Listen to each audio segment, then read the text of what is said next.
সবাইকে শুভ বিজয় ম্যাম, আমাদের প্রণাম। Yes, ma'am. পুজো সবাই যে যার বাড়িতে ঠিক তো?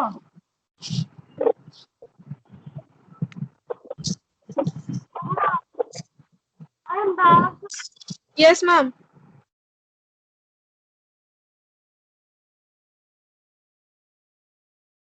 Hello.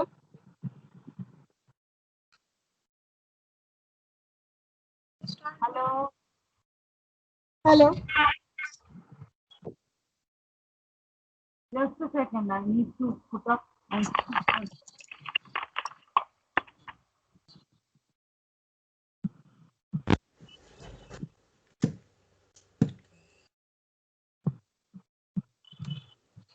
Can you hear me now? Hello. Yes, ma'am. Okay. Yeah, actually my Bluetooth speaker was connected with the laptop and there was a confusion. Okay. Acha. So far as I remember, we had a last class before I think last in end of September. আমরা ওই revision গুলো করছিলাম না, তো রিভিশনটা শেষ হয়ে গেছিল তো?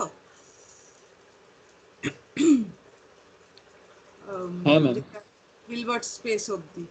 আচ্ছা, তোমাদের পরীক্ষার কথা তো এখনো জানি না। আমি কালকেও বোর্ড অফ স্টাডিজের যিনি আমাদের ফিজিক্সের বোর্ড অফ স্টাডিজের যিনি আছেন সুমন ব্যানার্জি, ওনার সাথে আমার কালকেও ফোনে কথা হয়েছে।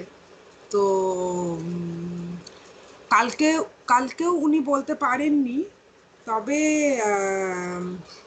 আজকে আমি একটা জানতে পারলাম সকালবেলা, সেটা হচ্ছে যে ফিজিওলজি ডিপার্টমেন্টে নাকি মানে সিইউর ফিজিওলজি ডিপার্টমেন্ট থেকে একটা নাকি নোটিশ না, অফিসিয়াল কোনো নোটিশ নয়, হ্যাঁ, মানে জাস্ট একটা খবর এসছে যে 24শে নভেম্বর, 24th নভেম্বর আর 24th ডিসেম্বর, ওকে, এই মাসের মধ্যে সেকেন্ড আর ফোর্থ সেমিস্টার এক্সামস হবে with 50% internal assessment marks আর 50% weightage of previous marks, মানে এরকম কিছু একটা হবে, মানে হওয়ার কথা জানা গেছে, কিন্তু এখনো আমাদের সাপ্লিমেন্টারি এক্সাম গুলো কি ওই টাইমেই হবে? মানে হলে মনে হয় সব ওই টাইমেই হবে যদি হয়, কিন্তু আমি মানে আবার অন রেকর্ড বলছি যে এটার কিন্তু এখনো পর্যন্ত কোনো অফিসিয়াল নোটিশ নেই, হ্যাঁ, এটা মানে we are still not confirmed, আমাকে কনফার্মড উনি এখনো কিচ্ছু বলতে পারেননি উনি, কারণ উনি এটাই বলেছেন যে আগের আমাদের এই যে ফাইনাল এক্সাম যেটা হলো, থার্ড ইয়ারের যে এক্সামটা হলো পুরো অক্টোবর মাসে, ওদের সময় নাকি মিটিংয়ে যে আলোচনা হয়েছিল, ফাইনালি যে নোটিশটা বেরিয়েছিল, সেই নোটিশের statement was much different from what was decided in the meeting. সেই জন্য এক্ষুনি ওরা কিছু বলতে পারছে না, তবে টাইম স্প্যানটা 24th November to 24th December এরকমই একটা শোনা যাচ্ছে। কাজেই এইটা মাথায় রেখে তোমরা একটু প্রিপেয়ার করে রেখো, হ্যাঁ, মানে জাস্ট বি প্রিপেয়ার্ড যে you might have your exam, হয়তো 50 মার্কসের, এবং সেটা ইন্টারনাল অ্যাসেসমেন্ট হতে পারে, আমি জানি না, এখনো পর্যন্ত কোনো গাইডলাইনও নেই, কিন্তু একটা জাস্ট মেন্টাল একটা প্রিপারেশন রেখো যে এই 24th নভেম্বর আর 24th ডিসেম্বরের মধ্যে পরীক্ষা হওয়ার একটা চান্স আছে। আচ্ছা, তো আজকে যেটা আমি করব, আজকে আমি খুব বড় ক্লাস নেব না, মানে I'll take a short class today, because but today I'll start your 5th semester material. Okay, I'll start with your syllabus that is that belongs to the 5th semester. আর 5th semester এর সিলেবাসটা যদি দেখো, তাহলে একদম শুরুতে যেটা আছে সেটা মানে ফার্স্ট পার্টটা আর কি, কোয়ান্টাম মেকানিক্সে, সেটা অ্যাপারেন্টলি দেখে মনে হবে অনেকটা repetition of what you have already done in your last semester, but একটু অন্যরকম ভাবে সাজানো, মানে the chronology is a bit different. Only after the first two modules do we go into new things like harmonic oscillator and hydrogen atom. But the first two modules are very similar to what you have already done in the last semester. But there are certain new things also included in those two modules. In fact আজকে আমি যেটা পড়াবো সেইটা হ্যাঁ, আমার তীর্থঙ্কর ভিডিওটা of করলে ভালো হয়। Thank you. আজকে আমি যেটা পড়াবো সেটা তোমাদের, মানে আমার এটা পিপিটিটা বানাতে গিয়ে যেটা মনে হয়েছে, এটার অনেকটাই আমি শেয়ার করেছি, নোটটা আমার শেয়ার করা আছে এলএমএস এ। আর পিপিটিটা বানাতে গিয়ে যেটা আমার মনে হয়েছে যে এই জিনিসটা should have been done earlier. মানে তোমরা যে বিশাল বিশাল কোয়ান্টাম মেকানিক্সের অঙ্ক অলরেডি করে ফেলেছো ফোর্থ সেমিস্টারে, সেইটার আগে এই পোর্শনটা করা উচিত ছিল। বাট এনিওয়ে, সিলেবাসটা যেরকমভাবে সাজিয়েছে, কে সাজিয়েছে, কি ভেবে সাজিয়েছে আমি জানি না। We have to go according to that. তো according to that এইটা এখন আসছে। So what I'll do now is I'll start sharing screen, and we'll start with, okay,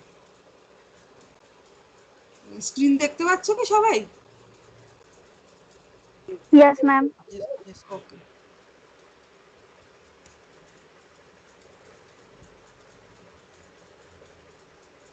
Okay, so today therefore officially I start with your SEM 5 CC 511 syllabus, and as I told you, the first few slides will seem like a repetition of what we have discussed several times, but even then I think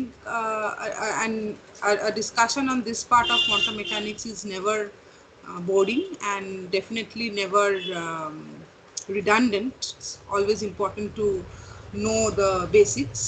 So we'll start by asking a question, and that question is, why quantum mechanics? Now most of you would, I think, be able to answer this question better than me, given the several hours of discussions we already had during our quantum mechanics classes of last semester. And we know that this discussion began because of the fact that on a very small scale, things do not behave in the way that we are used to in our daily lives. We are used to the behavior of macroscopic objects moving with non-relativistic velocities.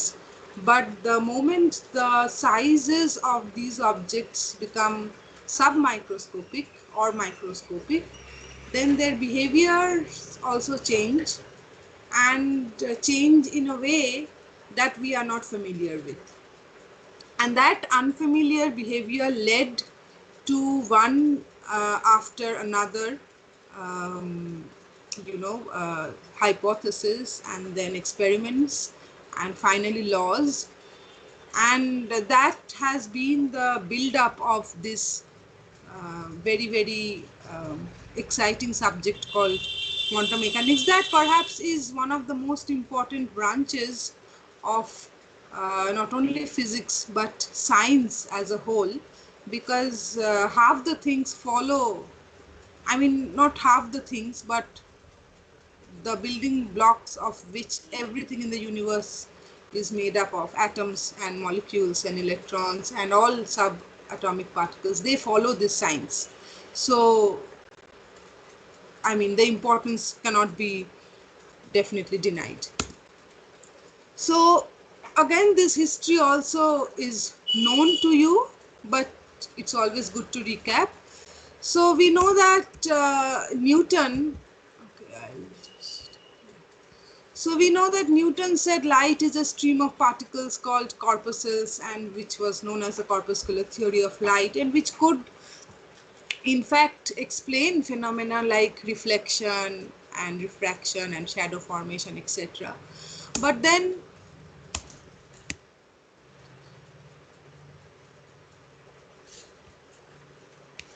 just a second. Something happens when I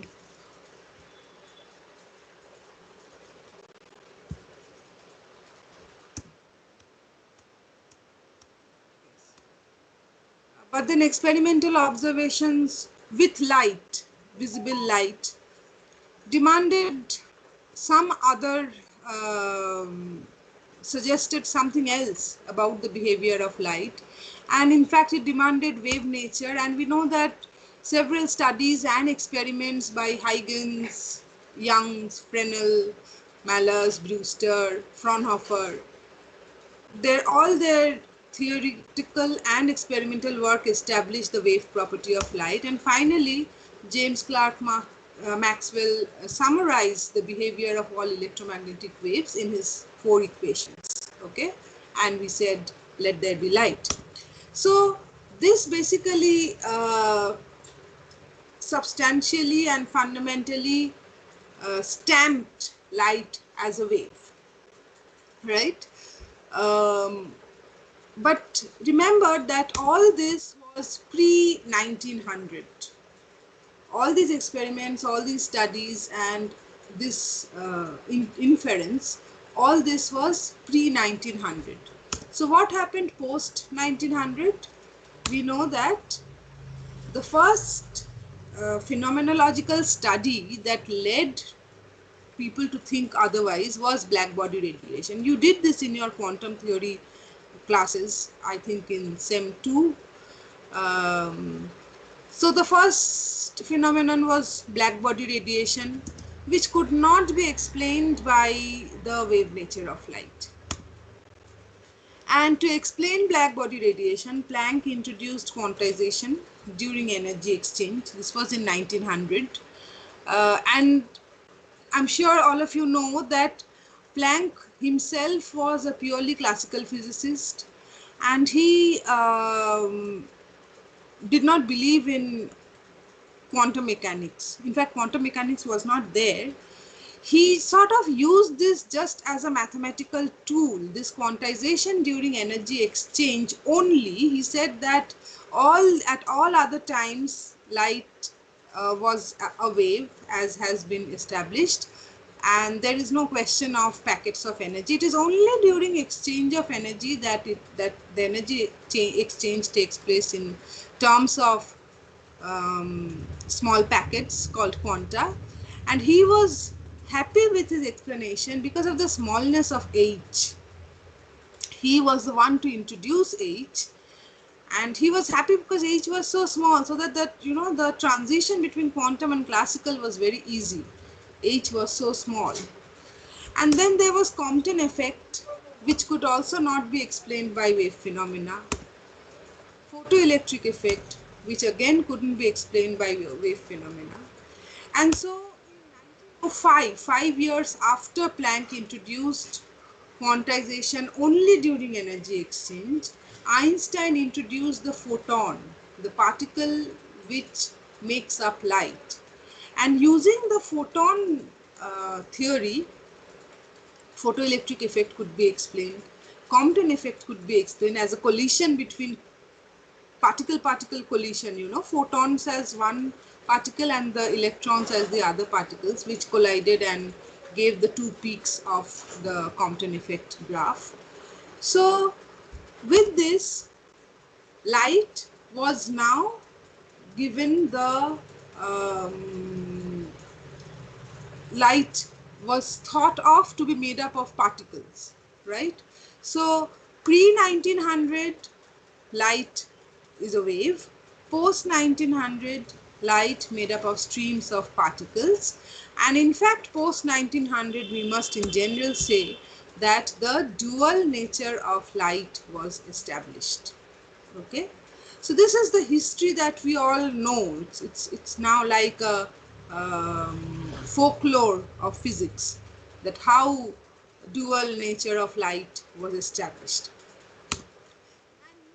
And we can say that we live in a universe which is basically made up of energy and matter. I mean, there's nothing else to whatever we see around us. It's either matter or energy. Universe is made up of only these two things. There is no third thing that is there in the universe. It's either matter or there is energy. And by now we all know that these two are interconvertible. Okay, but of course the time of which I am talking about, this was not known. I hope everyone can follow me and সবাই শুনতে পাচ্ছে তো আমাকে, মানে আমি একতরফা কথা বলে যাচ্ছি তো? Okay. Yes, ma'am. All right. So universe is made up of energy and matter. So therefore, the fact that energy or waves, which are actually energy moving forward, so if that is dual in nature, so from the complementarity of energy and matter, we can safely say that matter must also be dual in nature. Now that the fact that energy is dual in nature has been established, we might as well look for the dual nature of matter. Okay. There's this story about Prince Louis de Broglie. I don't remember if I told you this story. Actually, his brother Maurice de Broglie, and all these stories you will find in your Resnick and Iceberg book. Very well written stories related to quantum mechanics. So his brother Maurice de Broglie, he was working with this particle nature of light thing. Okay, and Louis de Broglie, he was a French prince, and he was actually studying medicine when he visited his brother in his university, I think. And he became very intrigued with what his brother was studying, and he started working on this too. And he said that if energy has dual nature, that is that is light is made up of streams of particles, and they behave as waves or particles under different circumstances, under suitable circumstances. Similarly, matter, that is, objects, microscopic or macroscopic objects, he said that all moving objects must also have associated with them a wave.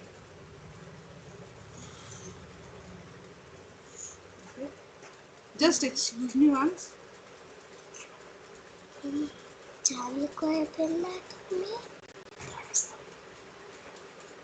Okay, so he said that all moving objects must have associated with them a wave.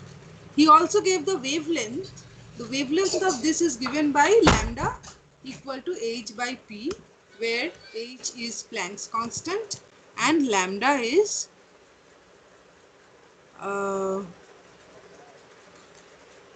the linear momentum of the moving particle. Okay, very, very simple formula. I mean, it's so spectacular that something so complicated and abstract that we cannot even think about, at once, is governed by such a very, very simple formula. This was given by Prince Louis de Broglie in 1924. So this was almost after 20 years, 19 years after Einstein gave his photon description of light. But we have to remember that this was a hypothesis. This was not a law. This was a hypothesis that Louis de Broglie gave.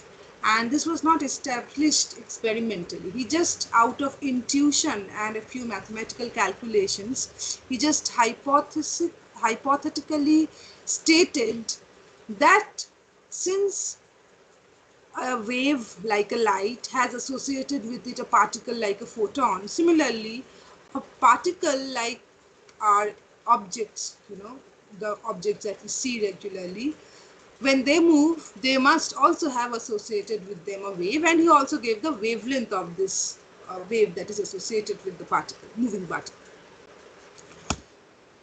So, soon after, and remember, as I told you, I repeat that this was just a hypothesis. 3 years later, in 1927, Davison and Germer, two different physicists, they performed an experiment, which I'll explain in detail in a few more slides, after a few more slides. In Davison, so once Prince Louis de Broglie gave this hypothesis, people started doing experiments to see if this was true, because this made sense. You know, the complementarity of the universe made sense that this hypothesis be true. So Davison and Germer did an experiment in which they observed diffraction-like intensity patterns for electrons, not for waves, for electrons, which were established as particles.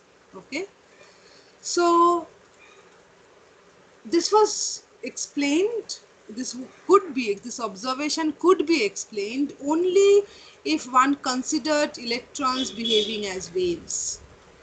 Okay, it was after this experiment, following Davison and Germer's experiment in 1927, several other experiments were done. For example, Laue pattern was observed for neutron diffraction.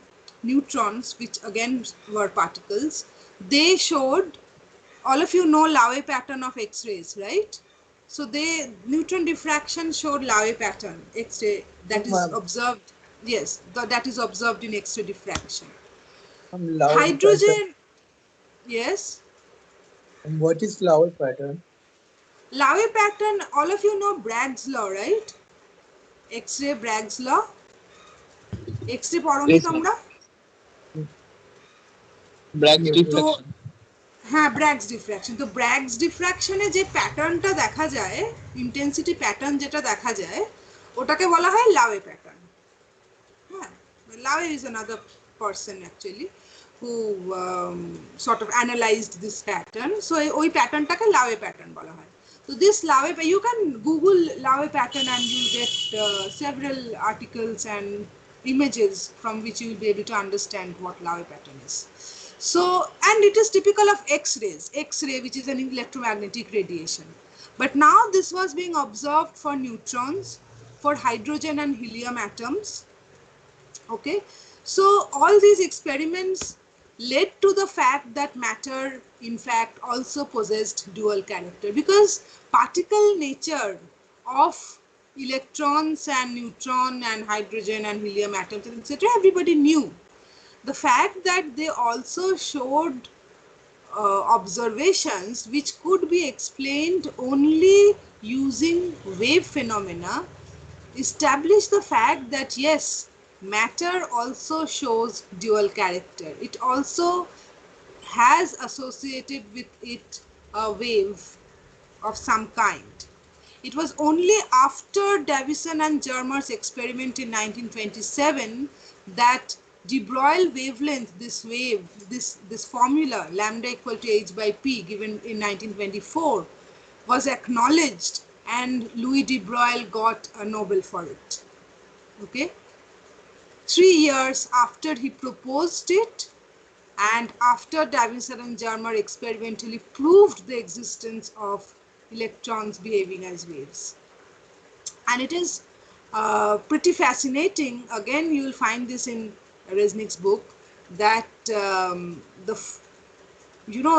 we all know J.J. Thomson discovered the electron, right? All of you have probably read it in your high school physics books, that a scientist called J.J. Thomson discovered the electrons, particles, when it was being observed that atoms can further be divided, and one of the first subatomic particle to be discovered was by J.J. Thomson. You all know Thomson's atomic plum pudding model. Thomson's son, J.P. Thomson, established the wave nature of electron. So father got the Nobel Prize for finding the particle called electron. Son got the Nobel Prize for establishing the fact that that same particle also showed wave-like behavior. Okay, so this is again a very interesting fact that does the rounds in, you know, this historical aspect of quantum physics. Okay, so now, therefore, universe made of energy and matter. Energy has dual character, and so does matter. So this wave, suppose, now we don't know anything about this wave. We know everything related to the wave that is energy, electromagnetic waves, because it was the wave nature that was established first, and later on the particle nature was established. In case of particles, however, particle nature was known and wave nature was predicted first and then observed experimentally, but we do not know anything about these waves. Okay, so suppose we represent this wave associated with a moving particle by our known wave function. We all know only one type of the most familiar wave function, that is psi moving in the x direction, a sine 2 pi x by lambda minus mu t minus vt. Okay, and this is analogous to the expression of the electric field of a sinusoidal electromagnetic wave of wavelength lambda. You are all familiar with this expression again on the right hand side, E equal to a sine 2 pi x by lambda minus vt. Okay, you all have used this in your physical optics classes, and you are familiar with this too because we have already dealt with Schrodinger equation and we've solved equations, we have solved several problems using this.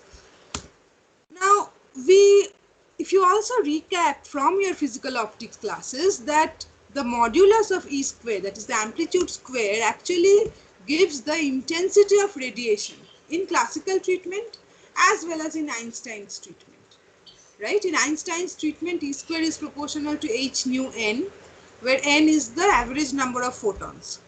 So similarly, mod psi square must play a similar role in case of matter waves, since we are using the similar kind of notation. So mod psi square must have a role which is similar to the role of mod E square, that is intensity. Okay, and it is from here that Born interpretation was given, and you all are by now you all should be very familiar with Born interpretation, because I have been speaking about probability and Born interpretation several times in my quantum mechanics classes, and we have revised this also before the puja break. So Born interpretation says that mod psi square gives the probability of finding a particle within a given interval in space at a given time. All of you should know this by heart by now. Okay, and I've just, for your knowledge, given the actual statement of Born interpretation. I'm not going to read it, but you know, it just summarizes the view, because it is the first introduction of probability in quantum mechanics, so that we understand that finding the particle at a particular point in space is very high when we are talking about a material particle, and finding the particle at other points in space become very low, which is why this mod psi square gives you the probability density. All right. Okay. So so with this began the quest for the matter wave. Matter wave has been observed. Now we want to know what matter wave is like. So this is our, so whatever I did till now is basically recapitulation. What I'm going to do now onwards is what we are about to learn fresh about matter waves. We did sums using matter waves, but we still don't know in, you know, definitely what matter wave actually looks like or behaves like, or what its characteristic is. So the first thing that we need to know is the principle of complementarity given by Niels Bohr.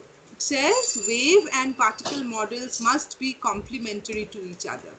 Okay, And radiation and matter are not simply waves or simply particles.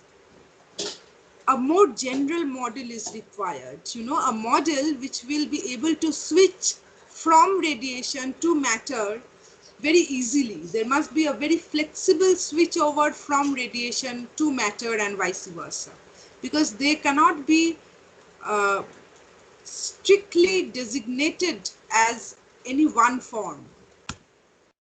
So this is formulated by the probability interpretation. It is given, Einstein gave the probability interpretation for particle nature of waves, and Max Born gave the probability interpretation for wave nature of particles. Okay. With Einstein, he gave the statistical treatment of radiation, and what he did was he replaced the exact number of photons by its average number, which is how the several phenomena could be explained by using the statistical analysis. And quantum statistical mechanics a little bit, I think you'll be doing in this semester, Bose-Einstein statistics and Fermi-Dirac statistics and so on. Similarly, Born gave the probabilistic viewpoint of matter, and he gave a similar statistical model for matter, and this will be incorporated in the function that will represent the de Broglie wave associated with the particle. So that is how we got the probability density, and I think I discussed this in very, very detail when I discussed, I hope you remember the class where I first discussed probability in detail, and then I related that to the probabilistic interpretation of mod chi squared and Born interpretation. If you don't remember, please go back to the notes, go back to the Griffith book PDF pages that I sent to you, and the PPT files that I shared with you. Okay.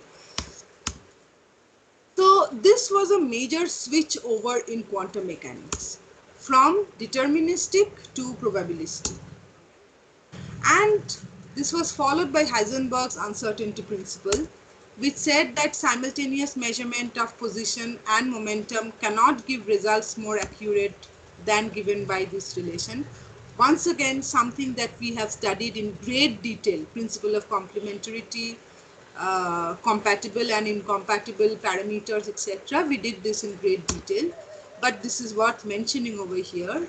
And so we saw that wave function representing a free particle, if we consider that, then if you take a particle of mass m and momentum px moving in the x direction, the first thing that we notice is that it has a definite momentum. The moment we say that we have a particle of mass m moving with a momentum px, we have a definite momentum, which means there is no uncertainty in the momentum.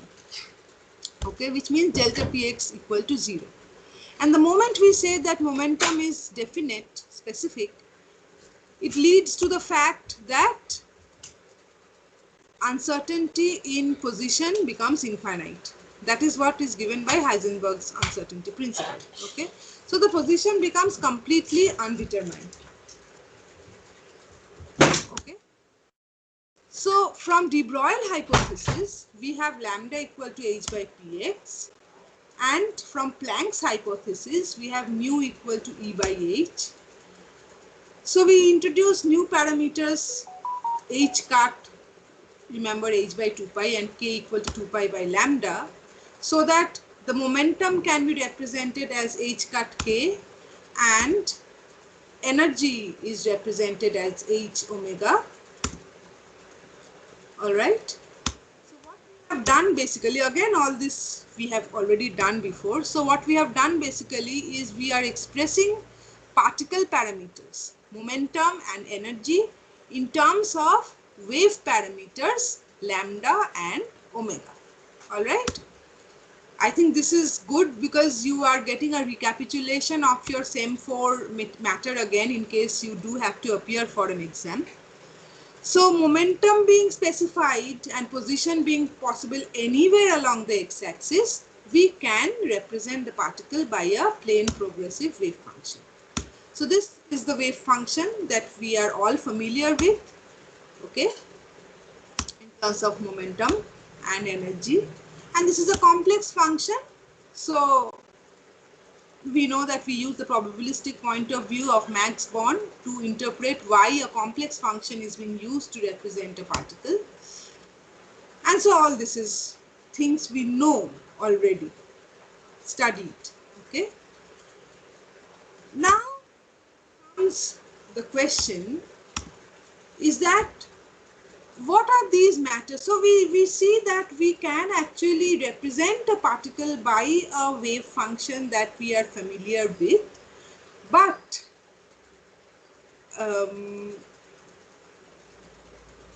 what is the nature of this wave? I mean, it's a complex function, okay, mod chi squared gives me the probability, okay, but how does it actually move along with the particle?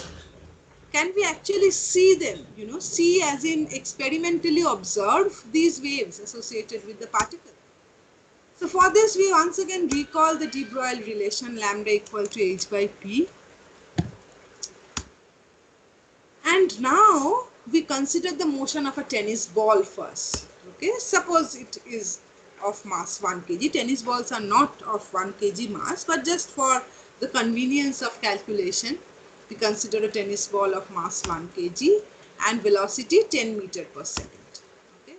So if you calculate lambda of the associated de Broglie wave of this ball, it comes out to be something like this. 6.6 into 10 to the power minus 25 angstrom. I think you can feel the smallness of this number. Angstrom itself is such a small unit, 10 to the power minus 25 angstrom. All right. And now let us consider the motion of an electron. Okay, kinetic energy say about 100 electron volts. So if you calculate the wavelength of the de Broglie wavelength of the de Broglie wave associated with this electron, then it comes out to be about 1.2 angstrom. Now, what do these two comparative calculations lead us to sort of conclude or understand is the fact that we get two numbers. For a macroscopic object like a tennis ball, the wavelength of the wave that would be associated with it is of the order of 10 to the power minus 25 angstrom. Whereas the electron, under similar circumstances, if you calculate the wavelength, it comes out to be about 1.2 angstrom. So the de Broglie wavelength of a macroscopic body is too small for observation. You cannot possibly do an experiment which will, be smart enough or specific enough to detect a wave with a wavelength which is of this order. So how do we then get the feel of the matter waves? All right. So for microscopic or submicroscopic particles such as electrons, since the wavelength of the de Broglie wave is of the order of angstroms, a few angstroms, so you can understand that interatomic spaces may serve as slits to detect the diffraction of waves associated with such particles. Since you have done diffraction, you know that the slits which will make the waves diffract and produce an intensity pattern on the screen, the dimensions of the slits should be of the order of the dimension of the incoming wavelength. So here, the dimension of the wavelength is 1.2 angstrom. And this is close to the interatomic spaces in some crystals. Crystals are the ones where atoms are actually arranged in a regular fashion. So this is from where the idea came to Davison and Germer that if we keep a crystal on which we make electrons impinge, then if there is really a wave associated with these electrons, then those waves will be diffracted by the interatomic spaces of these crystals, and we will be able to detect something like that. So that is what led to Davison-Germa's experiment. Okay, de Broglie's formula, the calculations that I showed in the previous slide, and that led Davison and Germa to design this experiment. So, you know, all this should make you think about how a subject is developed. You have to use the available formulae to design experiments which will, you know, make you see what you want to see. You might fail, but at least you have to try in that manner. So this is Davison-Germa's experiment. You have the electron gun from which electrons are coming out, and you have the crystal on which atoms are placed in a regular manner, and this is the detector. Okay, so what is basically done is that the detector is placed at different angles so that this angle phi is changed, and the electron is accelerated from this electron gun to this crystal by different potentials, and the intensity is measured. And what is seen is that as you increase the accelerating voltage, this is the polar diagram, it is seen that at a particular voltage, 54 volts, for a particular value of phi, which happens to be 50 degrees, you get a very, very pronounced peak. You see,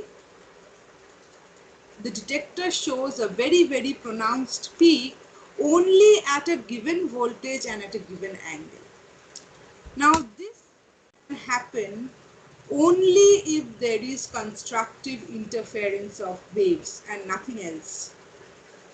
Okay, so constructive interference of waves scattered by the periodically placed atoms in the crystal led to this observation, and this is exactly similar to what happens in Bragg's reflections by X-rays.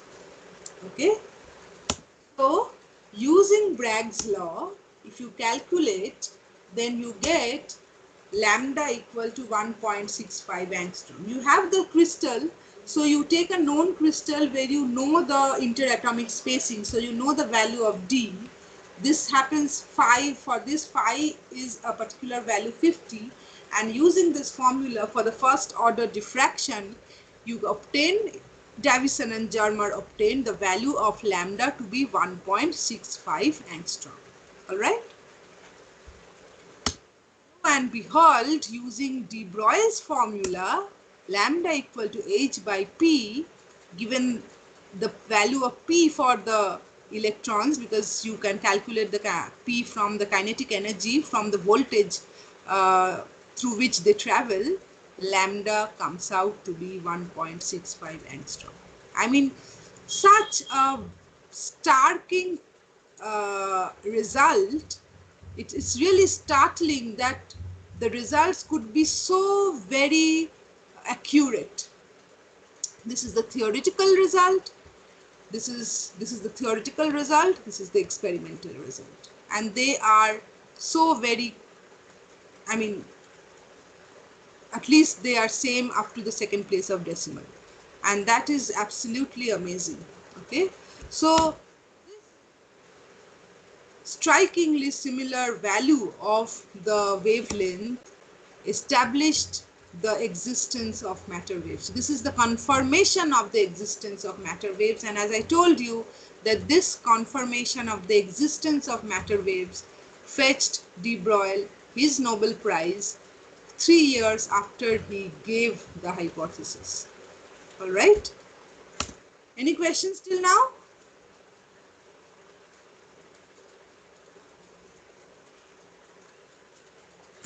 Any questions? No, ma'am. Okay. এগুলো সবই actually তোমাদের জানা জিনিস, আবার একবার করে শোনা হচ্ছে, হয়তো একটু অন্য ভাবে শুনছো। So now we are at a position to study the properties of matter waves from the fact that we have actually seen the existence of matter waves. We are at a position to now analyze the properties of matter waves. Okay, so we know for any wave that moves along, the velocity of the wave is given by nu lambda.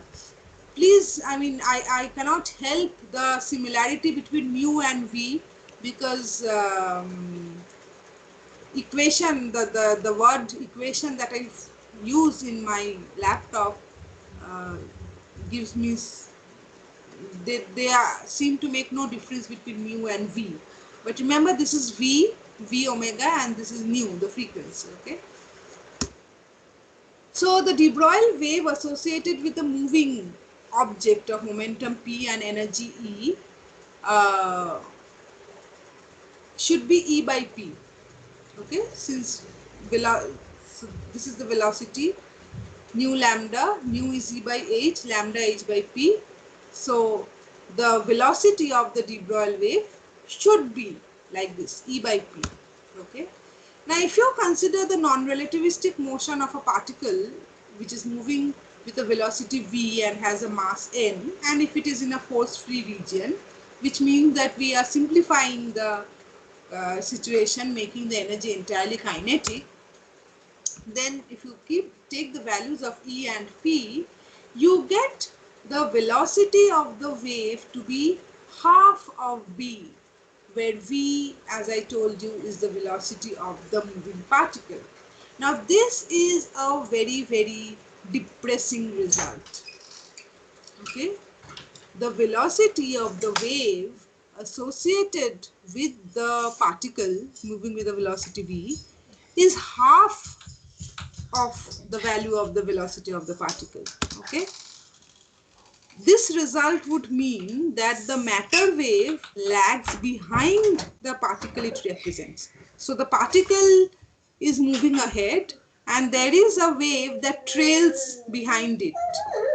I mean, that seems very unlikely, if you think about it intuitively, even without doing any mathematics, this seems to be very unlikely that the wave that should be associated with a moving particle cannot likely trail behind it. But this result gives you exactly that. Velocity of the wave is half of the velocity of the particle. So definitely it cannot move along with it. Okay. Now a simple monochromatic, if you consider a simple monochromatic wave, sinusoidal wave, you know this formula. Now, what are the facts that you know about this wave? First, for a given x, it oscillates sinusoidally in time with frequency nu. Okay. Once again, this is nu, not v. Okay. For a given t, the function has a sinusoidal dependence on x with wavelength lambda. The nodes of the function, this function that is given by psi, they are present at positions given by 2 pi kx minus nu t equal to n pi, because that's where sine becomes 0, sine function becomes 0 for integral values of n, which means that the positions of the nodes are given by this n by 2k plus nu by kt, k or kappa, whatever you may call it, which means that the nodes will move forward with a velocity dx and dt which is given by vw. Nu lambda, which is vw, that is the velocity of the wave. Okay, can't see this. Definitely, this is not the wave that we are looking for, because surely this wave is moving with a velocity vw which is lesser than the particle velocity. So this monochromatic sinusoidal wave cannot be the wave that we are looking for to represent the matter waves. So what do we do? How do we find the matter wave? Suppose this is the particle, okay, and that we are talking about. It is moving with a velocity v, has a mass m, this red dot here. Now let us do a very small thought experiment. What thought experiment? Suppose, just imagine, you are already, I know you are imagining a lot of things. So in this thought experiment, imagine that we have kept several instruments along the path of travel of the particle. The particle is moving with a velocity v, and we have kept instruments all along the path of travel of the particle, which will measure the amplitude of the associated wave. So each of this instrument is capable of measuring the amplitude of the wave associated with the particle, and as it moves forward, all along the path, you've kept these instruments and they will keep measuring the amplitude of the associated wave. Okay. So if you can actually do this experiment, and when you observe the result given by these instruments that you've fictitiously kept, you will get something like this. Okay. So basically, it's a wave with a modulated amplitude, not a wave with a constant amplitude from minus infinity to plus infinity, which has a non-zero value only in the vicinity of the particle that it represents. So if this red dot is the particle that the wave represents, then ideally the wave should be of this nature, which has a modulated amplitude which is high in the vicinity of the particle, near the particle, and dies down to zero as it moves away from the particle. Okay, this is an ideal. Yes, Like in delta function. Vector function as in Delta function. delta function. Yes. Yes, delta function, but delta function is only in the positive direction. You have a wave which is modulated by some means. Okay. I mean, where the particle exists, the amplitude would be there on both sides of the x-axis. Okay. So this is actually called a wave packet.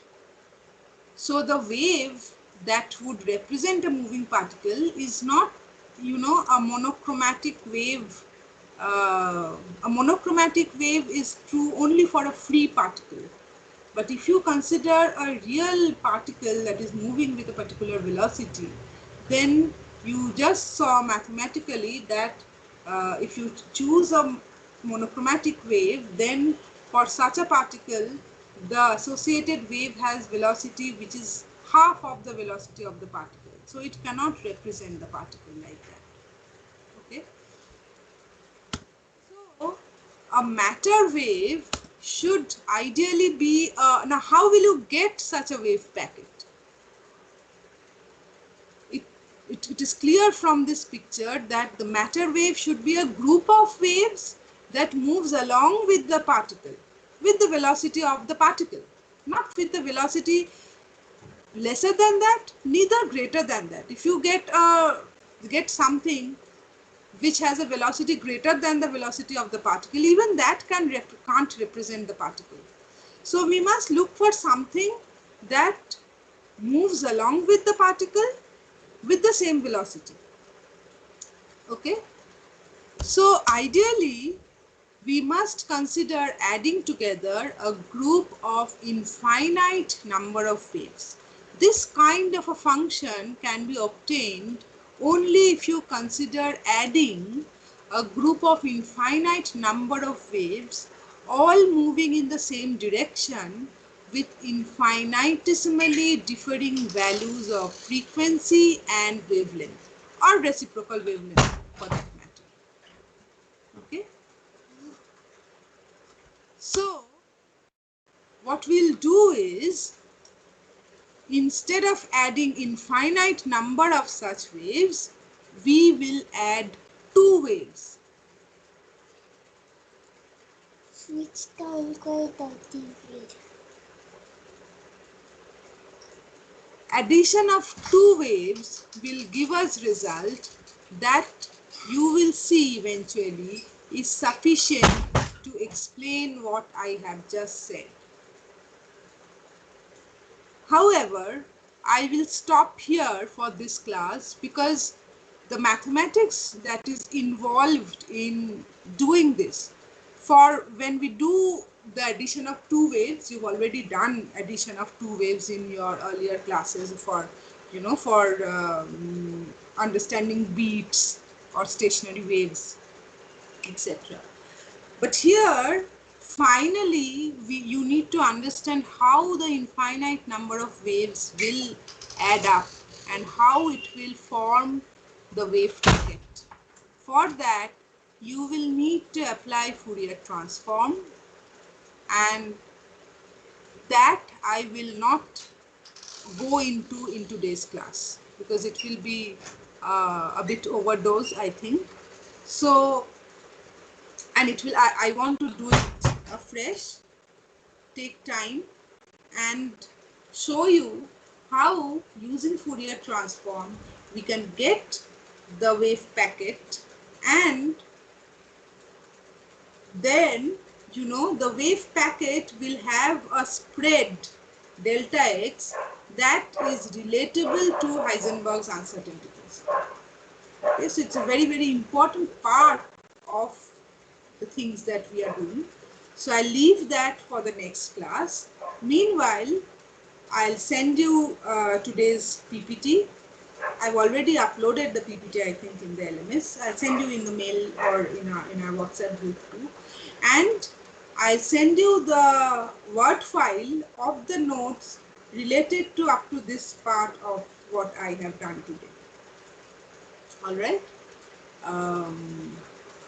I have uploaded that in the LMS. I'll send that in our WhatsApp group too.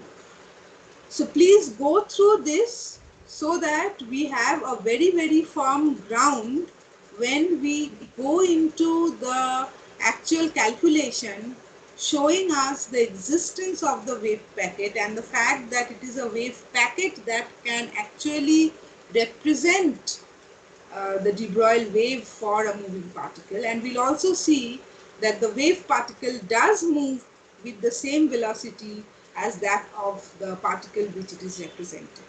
Okay, so all that will be, as you can understand, very, very important things to dwell on, and we'll do that in our next Wednesday's class. Okay, any questions? Do you have any questions related to what we have discussed till now? I'm sure you will have several questions, and I also think that those questions will be answered once we you know, go through the materials of our next class. So even then, if you have anything to ask me now, you can.